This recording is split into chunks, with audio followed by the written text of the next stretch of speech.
Let's get ready to rumble!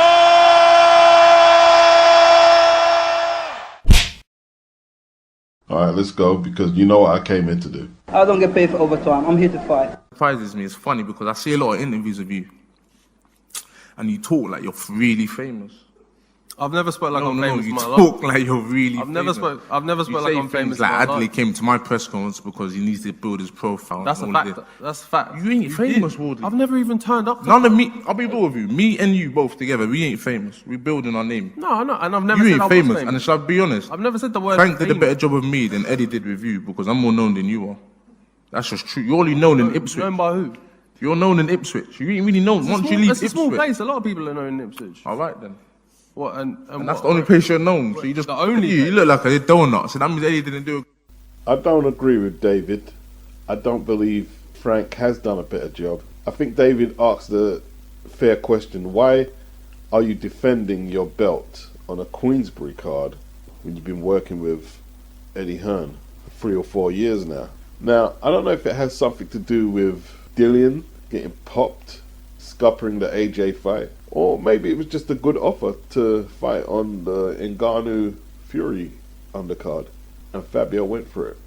Both men made a pledge of sorts to go toe-to-toe and bang it out, so we could be in for a good one. We could be in for a treat. So if we go back to the 21st of February, 1910, would that be 113 years back? I don't do maths, correct me if I'm incorrect. I believe the inaugural fight for the British title was between Dewey Smith and Iron Haig, which Dewey Smith won. Some historians will say you've got to go back to Jack Palmer and Jeff Thorne, 1905. But on BoxRec and other sources, it does say them fights are billed for the English heavyweight title as opposed to the British heavyweight title. The British title has never been fought for away from the British Isles. So Fabio WARDLEY defending his title against David ADELEYE in Riyadh on the undercard of Fury versus Ngannou is going to break with tradition. There was speculation if the British title was going to be on the line, and I was wondering what it was about, and I think it's obvious now.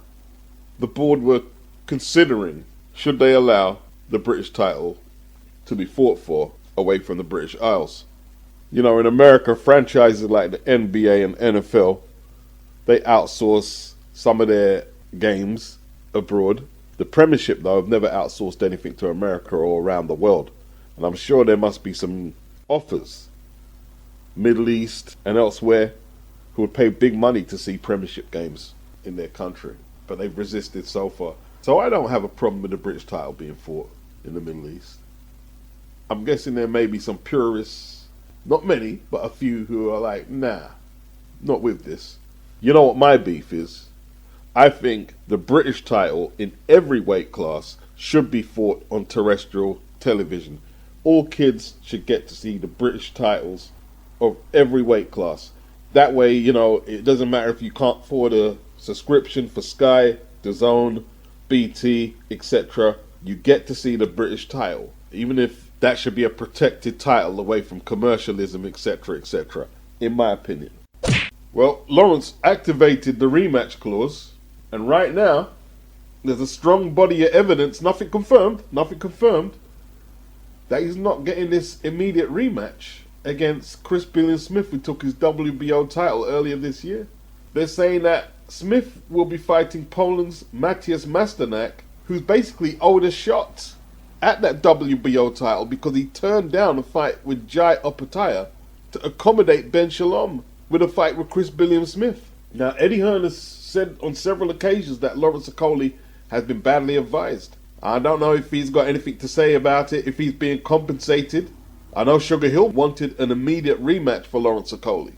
Haven't heard anything from Lawrence OKOLIE for ages. It's almost like he's disappeared. While Chris Billiam Smith has been on several videos saying that Sky do not want him to headline and that it's a hard sell. And Shane McGuigan, Lawrence's old trainer, still Chris Billiam Smith's trainer, has been saying the same thing. Lawrence signed an agreement to get an immediate rematch in case he lost.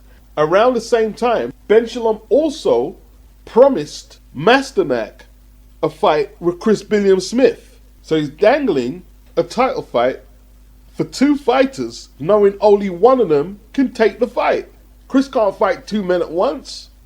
Why are two fighters in the frame for this fight when one man has a rematch clause who's supposed to be the face of Sky Boxing? Why does Lawrence lose out? What has happened to Lawrence Okolie? When's the last time he's had an interview telling us about the rematch or his next fight? I think he's a little embarrassed that the transfer to Sky hasn't went nowhere near as smoothly as he would have liked.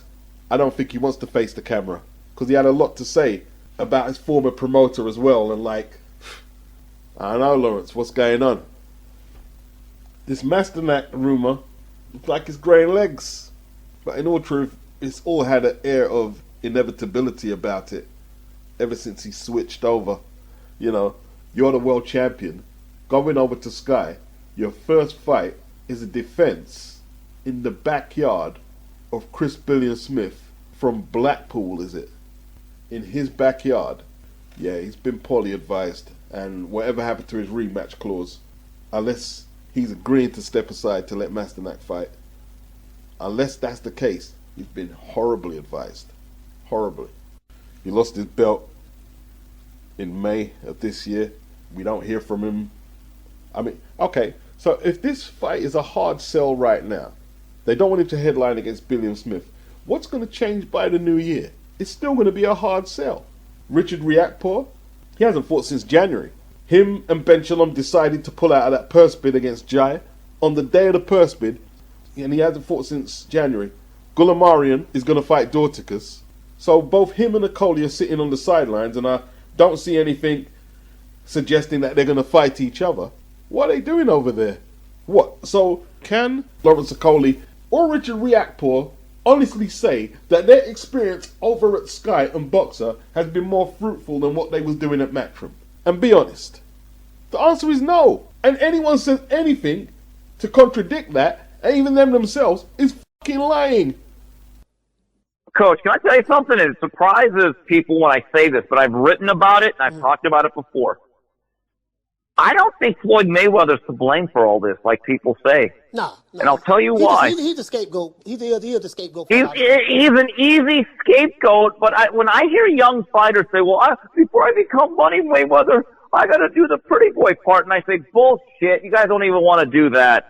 People have to understand about Mayweather. Before he got to De La Hoya, which really took him to another level, it took him 37 fights and 4 major championships in 4 different weight classes to get to De La Hoya.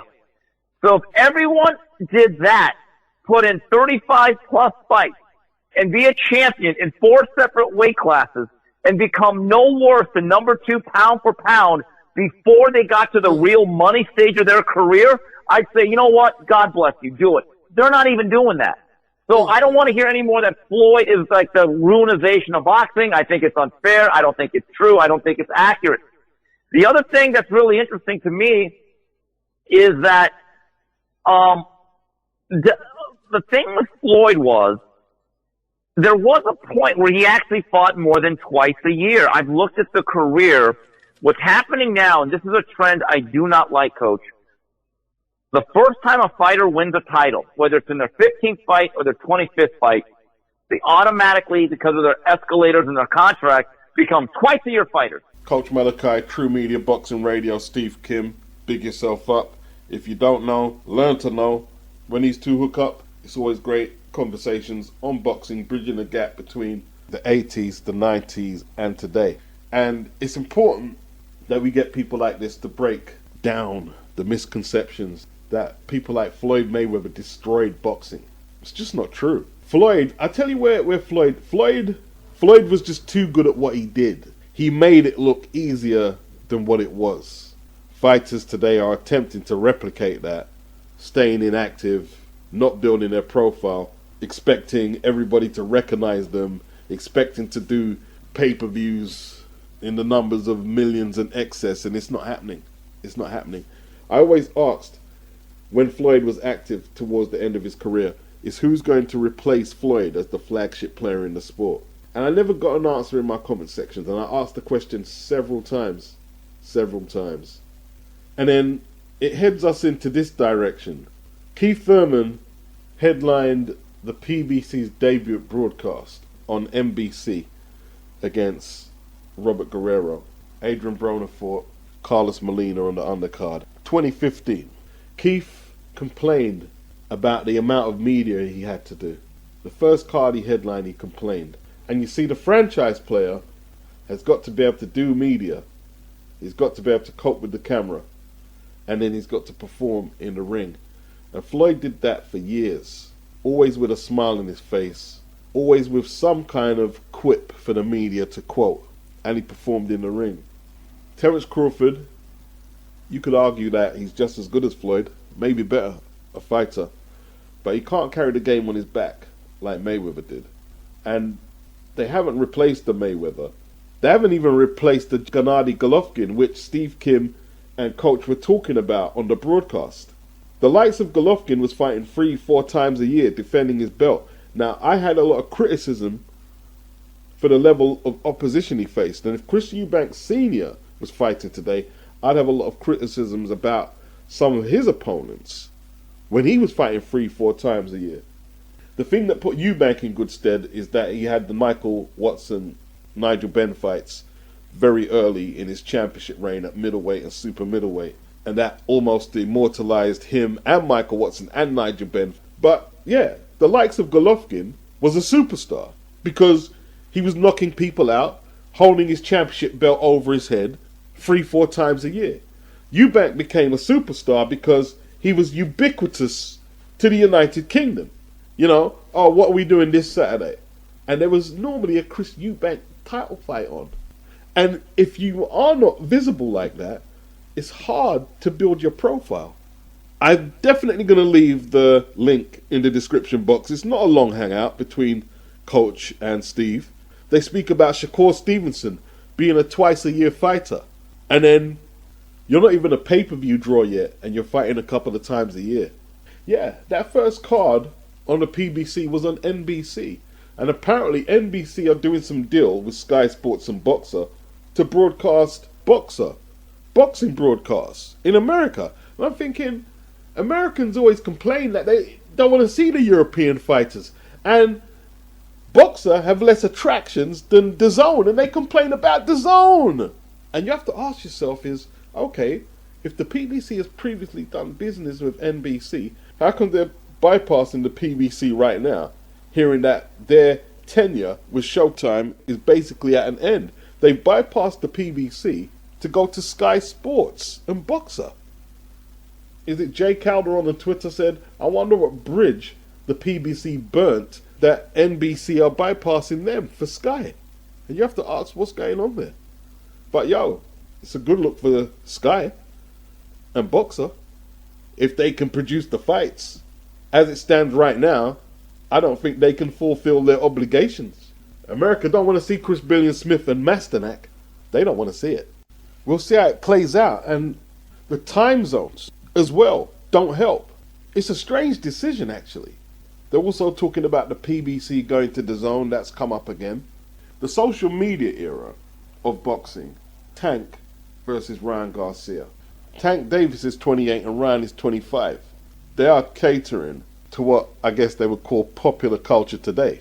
They are catering closer to the MISFITS circuit than Crawford and Spencer. They reflect what is happening with young boxers today and where the future is possibly going. Tank Davis is a twice-a-year fighter right now. He fought 3 times in 2019. In 2020, he fought once. 2021, he fought twice. 2022, he fought once. 2023, he's fought twice. He's had 6 fights. That's not a lot of fights. And Ryan, since 2019, has had 5 fights. That's not a lot of fights. But they still managed to produce a fight that sold over 1 million pay-per-view buys without being visible in the ring. But this is a one-off. Don't listen to what I'm saying and thinking this is going to be the future of American boxing. Guys like Ryan with big social media followings selling 1 million pay-per-view buys. This is a one-off. You've got to put the work in. I mean, Ryan's next fight is not pay-per-view. His next fight is not pay-per-view. Tank's will be against Isaac Cruz, but it's going to get nowhere near the numbers that the Ryan Garcia fight did. It was a one-off. And boxing can't survive on one-offs, on randoms. It can't. It needs consistency. Since 2019, in a 4-year period, minimum, both Tank and Ryan should have had 8 fights. If you're going to fight twice a year, make sure it's twice a year. But they can't even meet that quota. And that's the future of boxing, not just in America, but boxing in general. I mean, Otto Wallin and Gassiev, they really needed each other because both of them were going nowhere. They were going nowhere in the heavyweight division, and they fought end of last month. I took a poll on YouTube community, and the majority thought Gassiev was going to win, and he obviously didn't. But, you know, when you look at that fight there, and it's an eliminator for the IBF title, not a final eliminator, but an eliminator. Now, it's not really through Otto Wallin's fault. He couldn't get the quality of opposition that he wanted in the ring. So I'm not going to look at the quality so much, but the fact that since the Tyson Fury fight in 2019, he fought 6 times. And he's trying to make himself visible. He's not a big puncher, doesn't have an attractive style.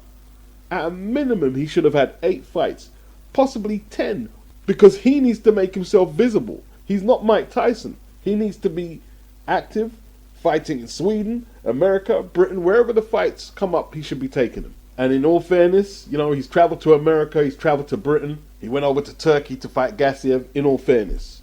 He's won his eliminator, and Gassiev since 2018, when he lost to Alexander Usyk, 5 fights in the last 5 years got him into a world title eliminator. How are these guys flagshipping the sport? How? How are they promoting themselves or the sport? You know, there wasn't even a British network who wanted to pick the fight up. It was so under the radar. No one in America was interested in it. It's an eliminator for a world title. It ended up in Turkey. This is boxing today. A lot of people complaining about the Misfits. Complaining about the Misfits. Complaining about KSI. Complaining about this. Complaining about that. Complaining about Tommy Fury. The Misfits have nothing to do with boxing's mediocrity. No more than what Floyd Mayweather has to do with boxing's mediocrity. No more than what the Saudis have done to ruin modern day boxing. Lazy arguments that don't stand up. It says here the KSI Fury Paul Dennis doubleheader reportedly generated roughly 1.3 million pay-per-view buys at £19.99 a pop. These are the type of numbers that Anthony Joshua was doing at his peak for roughly the same price. I'm not here to hate. I'm not here to hate one bit. I mean, KSI versus Jake Paul, even though he lost a narrow decision to Tommy, that would do similar numbers over here. Do similar numbers. Tommy Fury versus Logan on the undercard. I mean, I just randomly came up with that. But that's a sold out arena. That's another million plus pay-per-view buys in the UK. Success.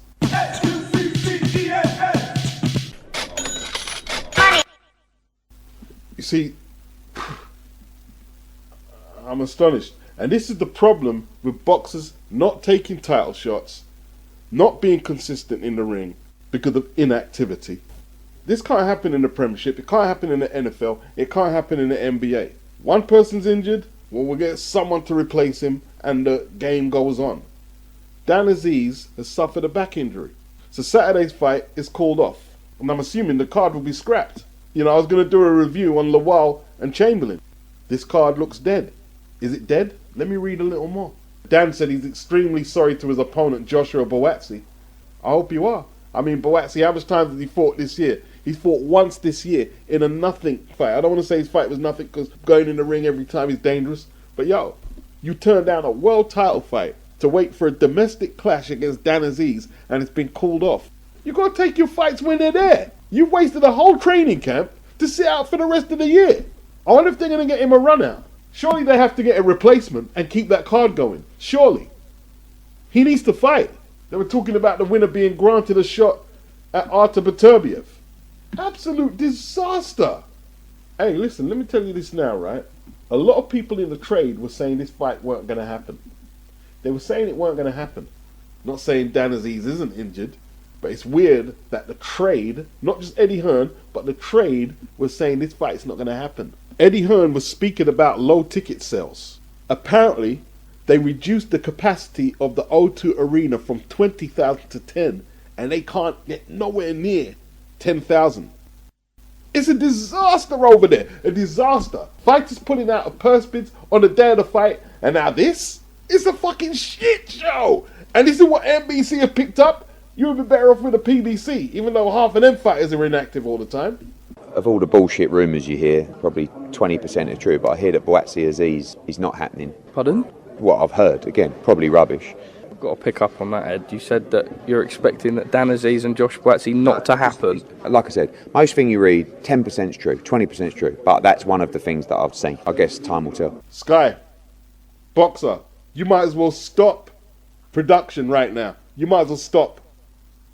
Because since Matchroom have left, it's been an absolute sham, a disaster. I don't think NBC have done the homework on what they've been doing out here. I don't think they've done the homework. You know, pullouts, this, lack of UCAD and VADA testing, crap shows, relegated to the York Hall, and you're going to see that a lot more. You're going to see that if they continue, you're going to see a lot more shows at the York Hall from there. We covered Lawrence OKOLIE, first story on this episode, and now we're going to Joshua Buatsi. I ain't peddling no conspiracy theory. All I know is I've done a hangout on Friday. Somebody who gets an email to the newsletter from Boxer got an offer for half-price tickets. Someone else where they were working said the staff were getting offers for half-price tickets. 2 of my subs. I ain't peddling no conspiracy theory.